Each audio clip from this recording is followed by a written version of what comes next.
हमें इरफान कादिर साहब ज्वाइन करें, साबिक अटॉर्नी जनरल ऑफ पाकिस्तान है। बहुत शुक्रिया सर आपके वक्त का। सर ये बताइए सबसे पहले कि इस कंपनी को आप कैसे एनालाइज करते हैं, क्या है ये कंपनी ब्रॉडशीट? मैं समझता हूँ जी कि पाकिस्तान की बहुत बड़ी गलती थी इस तरह की कंपनी से कोई एग्रीमेंट करना, क्योंकि ये जो लोग हैं सारे ये शेडी करेक्टर्स हैं। इसमें वो जो जेरी जेम्स साहब थे उन्होंने बड़े मिस्टीरियस सर्कमस्टांसेस में, जब उनको $1.5 मिलियन मिल गया तो उसके बाद मैंने सुना है कि वो शायद इंतकाल हो गया, खुदकुशी, और वो सारे सर्कमस्टांसेस जो थे मिस्टीरियस थे। और फिर जिस तरीके से कंपनी की लिक्विडेशन हो रही थी और फिर ये मूसवी साहब उसके बीच में आ गए और उन्होंने उस कंपनी को अपनी तरफ से सहारा दे के उस कंपनी के ब्याह पे केसेस करने शुरू कर दिए, और जेरी जेम्स जो है वो इनको धोखा दे रहा था, ये उनको दे रहे थे। तो ये सारे शेडी करेक्टर्स थे, और बहुत अच्छा होता अगर पाकिस्तान की हुकूमत इन लोगों से इस तरह का एग्रीमेंट ना करती। अच्छा सर ये बताएं कि अब ज़ाहिर है ये शेडी करेक्टर्स तो हर जगह फिर रहे होते हैं, वो प्राइवेट सेक्टर है, पब्लिक सेक्टर, उनका काम होता है कि वो पैसा लूटना चाहते हैं। अब अगर हम ये तसव्वुर कर लेंगे जी वो पैसा लूटने की गर्ज से उन्होंने जो ब्रॉडशीट है उन्होंने सारा कदम लिया कि जी हम आपकी मदद करेंगे, लेकिन उन्होंने जब कॉन्ट्रैक्ट हमारे साथ साइन किया, खैर अपोजिशन तो ये कहती है या उनका काम है ये कहना, लेकिन ये आम बंदा भी सवाल करता है कि भाई जब हुकूमत पाकिस्तान जो एक अथॉरिटी है वो कॉन्ट्रैक्ट एक ऐसी कंपनी के साथ साइन कर रही है जिस कॉन्ट्रैक्ट में यूं गुमान होता है कि कॉन्ट्रैक्ट शायद लिखा ही ब्रॉडशीट ने है, कि हम इतने सरेंडर्ड सिचुएशन के अंदर थे कि भाई हम जो पैसा आप बताएंगे कहाँ पे पड़ा है हम उसके ऊपर कार्रवाई करेंगे, उसका भी 20% आपका, इसके अलावा जो नैब रिकवरीज करेगी उसका भी 20% आपका। ये किस किस्म के कॉन्ट्रैक्ट है? हमने ये करते वक्त क्यों इन चीज़ों का ख्याल नहीं रखा? ये आप बिल्कुल सही कह रहे हैं कि उस वक्त जो एक उन्होंने अंधा यकीन किया उन लोगों पे, समझते हुए कि वो बैरून मुल्क बहुत सारी रिकवरीज करेंगे, और जनरल अमजद जो उस वक्त चेयरमैन थे नैब के, गो के उनकी रेपुटेशन तो बहुत अच्छी है और उन पे कभी कोई ऐसी बात आई नहीं है, तो बिल्कुल उनको मैं भी बेनिफिट ऑफ डाउट दूंगा। लेकिन लगता ऐसे ही है जैसे जनरल साहब के वहम और गुमान में भी नहीं था कि वो किस किस्म के लोगों से ये मुआहदा कर रहे हैं, और वो मुआहदे की जो स्क्रूटनी थी उस वक्त जिन लोगों ने करनी थी बशमूल जनरल साहब के, उन्होंने गालिबन वो सारी चीज़ पे अंधा यकीन किया, या कि उन्होंने समझा कि अगर ये कुछ करेंगे काविश करेंगे तो फिर इनको मिलेगा वरना नहीं मिलेगा। लेकिन उसकी तशरीह बाद में जिस तरीके से ये इन्होंने की, ब्रॉडशीट वालों ने, जेरी जेम्स ने, या उसने ये जो मूसवी है इन सारों ने मिलके, तो वो सारी तशरीह जो थी वो बिल्कुल उसके बरक्स हो गई।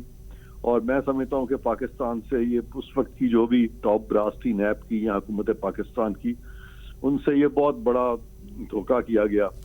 और जो कि बड़ा अनफॉर्चुनेट। ठीक है। अच्छा सर अब ये बताएं दो सवालात, एक पीपल्स पार्टी के टेन्योर से रिलेटेड, एक नवाज शरीफ साहब के टेन्योर से रिलेटेड। अब पीपल्स पार्टी के टेन्योर के अंदर आउट ऑफ कोर्ट सेटलमेंट की बात की जाती है, $1.5 मिलियन जिसका भी आपने जिक्र किया, वो एक बंदा आता है जेम्स नामी और वो मर जाता है और उसको हम पैसे दे देते हैं, उसके बाद हम बंदा ढूंढ रहे हैं और जिस कंपनी का वो बंदा कहता है जी मैं हूँ, वो कंपनी कहती है हमारा बंदा ही नहीं है। आउट ऑफ कोर्ट सेटलमेंट हुकूमत लेवल पर होनी चाहिए, करनी चाहिए, क्योंकि ये हम इंफरादी सतह पर तो केसेस के अंदर देखते हैं या कंपनीज के चले केसेस को देख लेते हैं, गवर्नमेंट लेवल पर भी होनी चाहिए? गवर्नमेंट लेवल पे इस किस्म की सेटलमेंट्स मैं समझता हूँ नहीं होनी चाहिए, और इसको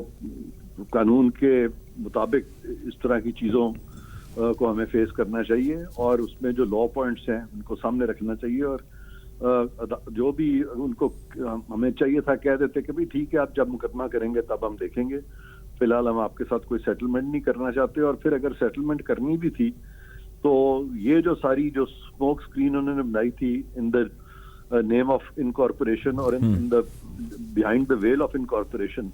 ये सारी स्मोक स्क्रीन जो थी उस वक्त लोग जो थे इस अहल नहीं थे कि वो ये सारी चीज देख सकते। तो सर जो अहल नहीं थे उन्होंने कर दिया, क्या आज का कानून इजाजत देता है कि इनके खिलाफ कानूनी कार्रवाई हो? हम अपने लोगों को तो पहले पकड़े जो ये काम करते फिर रहे हैं। देखिए हमारे जो लोग हैं ना, मैं तो समझता हूँ उनसे बहुत बड़ा हाथ हो गया, धोखा हो गया। यानी हम पैसे लेने गए थे, पैसे भी रिकवर नहीं हुए और उल्टा जिस कंपनी से हमने मुआहदा कर लिया उसको पैसे देने पड़ गए। एक तो मुआहदा किया, ये धोखा हुआ कि मुआहदा कर लिया, और सेकंड बड़ा धोखा ये हुआ